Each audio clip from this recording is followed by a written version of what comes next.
Hi everyone, welcome back. Today we're going to learn how to cut an onion two different ways. The first is we're going to learn how to dice the onion, and the second is we're going to learn how to slice it.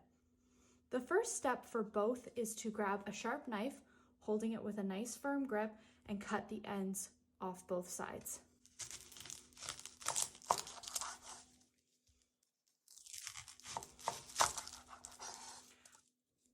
Once this is done, you can turn the onion on the end and cut it in half.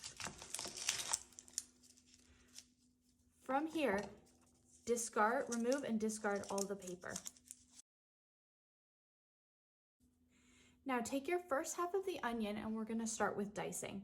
You are going to want to make lines that are parallel to the flat ends, but leaving just a little strip of onion connecting it all.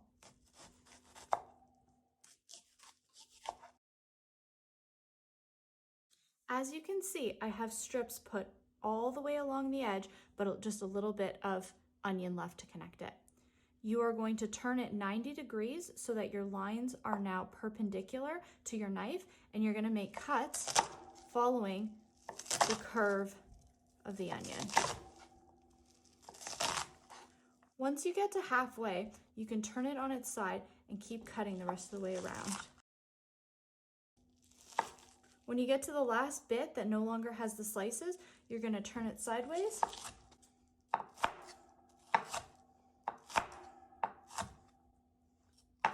and dice like this.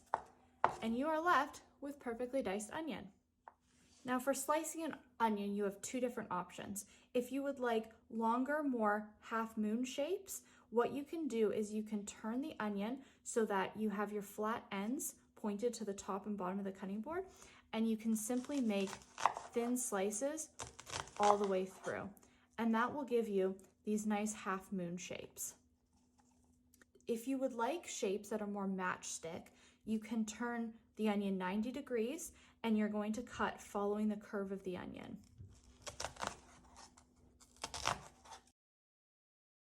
You can see you're now left with these nice long pieces of onion. Hope that helped you learn some new ways to cut an onion.